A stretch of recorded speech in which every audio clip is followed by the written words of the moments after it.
ओम साई राम, जय साई राम। सभी साई भक्तों को ओम साई राम, जय साई राम। बाबा को कोटि कोटि प्रणाम, बाबा को सत सत प्रणाम। Thank you Baba, thank you Neetu दीदी।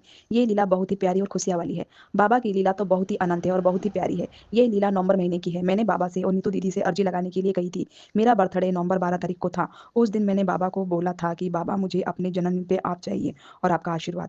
बाबा ने मेरे बर्थडे पर आए और मैंने बाबा को बोला था कि बाबा आप इस बार मेरे जन्मदिन पे जरूर आइएगा और इस बार आ जाइएगा और नए साल पर मैं आपसे मिलने जरूर आऊंगी। और वो भी 11 तारीख को बाबा ने ऐसी लीला की कि इतनी जल्दी अर्जी सुन ली, मानो बाबा साक्षात खड़े हो। मेरे पास टिकट नहीं थी और बाबा ने 2 दिन के अंदर ऐसा चमत्कार किया कि 9 तारीख को हमारा रिजर्वेशन हो गया। गुरुवार के दिन हमने एक दिन के अंदर तैयारी शुरू कर दी क्योंकि 10 तारीख को हमें निकलना था। ये लीला बहुत ही चमत्कारी है। बिना पैसे के बाबा ने हमें शिरडी बुलाया और हमारे साथ चमत्कार पर चमत्कार होते चले गए।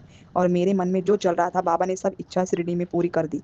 मैं बाबा से रोज प्रार्थना करती थी, बाबा मुझे आप चाहिए, आपका साथ चाहिए और आपके चरणों में रहने के लिए जगह चाहिए और आपका ढेर सारा आशीर्वाद चाहिए। बाबा मुझे करीब से देखना है और आपसे आपको गले से लगाना है। मैं नहीं जानती थी कि बाबा इतनी जल्दी हमारी इच्छा पूरी कर लेंगे।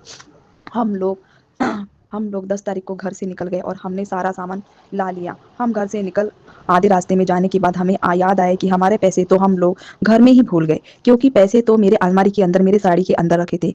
आधे दूर पहुंचने पर मेरे पति मुझसे बोले कि चल घर वापस चलकर पैसे लाते हैं।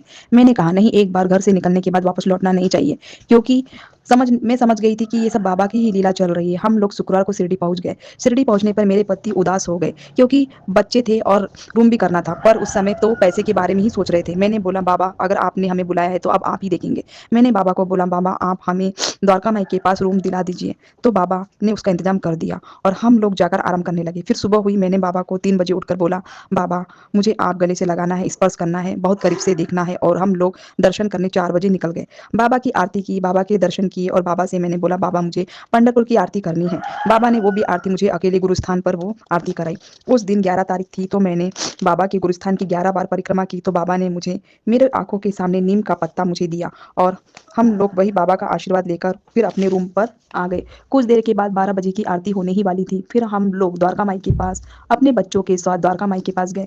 तो फिर वहां पर एक ऐसी लीला हुई, मेरी छोटी बेटी ने दीदी को पहचान लिया। तो मैं बहुत ही तेज दौड़कर दीदी के पास चली गई और दीदी को द्वारका माई के पास गले से लगा लिया और मेरे आंखों से आंसू की धारा बहने लगी। मुझे ऐसा लगा कि दीदी माता पिता के रूप में और भगवान के रूप में ही खड़ी है और उन्हें स्पर्श किया तो कुछ ऐसा सुकून मिला कि मुझे ढेर सारी खुशियां मिल गई है और कुछ मांगने की जरूरत ही नहीं गिरी। ऐसा लगा मुझे मेरा पूरा परिवार मिल गया। फिर मेरे साथ एक बार एक चमत्कार और लीलाएं होने लगी। 3 दिनों से लगातार मुझे और मेरी छोटी बेटी को बाबा मिलना शुरू हो गए। हमें 3 दिन से 7 बाबा मिले। बाबा का नाम है ना सदगुरु साईनाथ। तो दीदी ने उस दिन सुतपा दीदी का वीडियो बना रही थी और हम सब लोग बैठे थे। उस समय ठीक 12 बजे थे और 12 बजे मुझे अपने आंखों के सामने कुछ चमकता हुआ दिखाई दिया। मैंने दीदी को बताया, दीदी वो देखो क्या।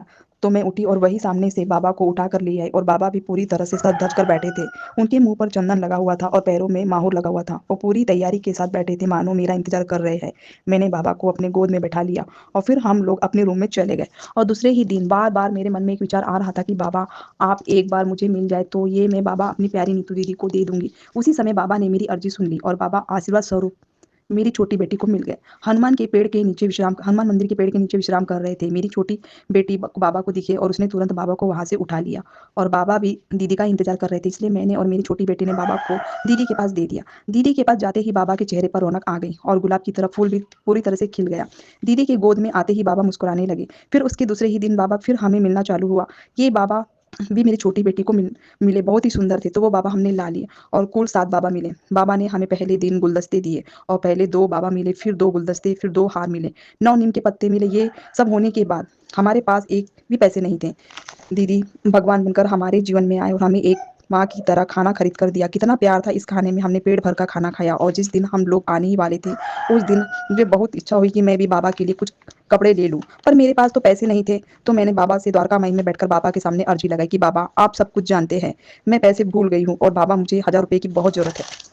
तो बाबा ने वो अर्जी शाम तक पूरी कर दी। द्वारका माई के सामने दीदी और जीजाजी आए और आरती के होने के बाद उन्होंने मेरे दोनों बच्चों के उनके हाथ में 500-500 रुपए दिए।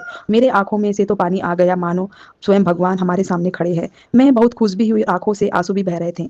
और मुझे और मेरे दोनों बच्चों को 3 दिन से लगातार गुपचुप खाने की बहुत ही मन कर रहा था, पर पैसे ना होने के कारण हम गुपचुप हम चुपचाप ही बैठे रहे, पर वो भी इच्छा दीदी और जिया जी ने पूरी कराई। दीदी जिया जी ऐसे लग रहे थे कि वो भगवान के रूप में हमारी हर इच्छा पूरी कर रहे हैं। जीवन में सबसे बड़ी खुशी हमें तभी मिली जब हमने सब एक साथ मिलकर गुपचुप खाए। बहुत अच्छा लगा और फिर हम बाबा के कपड़े लेने के लिए निकले। फिर हमें बाबा फिर से मिले और संक्रांति के दिन बाबा हमें द्वारका माई के स्वरूप में मिले। फिर हमने बाबा को घर ले लिया, खरीदारी कराई और फिर मुझे स्वर्ण मंजरी खरीदने का भी बड़ा मन था। 5 दिन लगातार स्वर्ण मंजरी ढूँढ रही थी पर मुझे कहीं नहीं मिली और जिस दिन हम लोग घर लौट रहे थे उसी समय हमसे दीदी मिलने आई। और मैंने दीदी से पूरी बात कह दी कि दीदी मुझे स्वर्ण मंजरी नहीं मिली है। तो दीदी ने कहा ठीक है और दीदी जैसे ही द्वारका माई के पास गई वैसे ही सामने की दुकान में दीदी ने स्वर्ण मंजरी दिलाई और पैसे भी नहीं लिए। उस दिन तो दीदी ही भगवान के रूप में हमारी सारी इच्छा पूरी कर रहे थे। जब से मैं दीदी के साथ जुड़ी हूँ तब से हमारे जीवन में चमत्कार पे चमत्कार होने लगा। ना जाने दीदी और हमारा कई जन्मों का रिश्ता है। दीदी की एक-एक बात में पूरी सच्चाई है।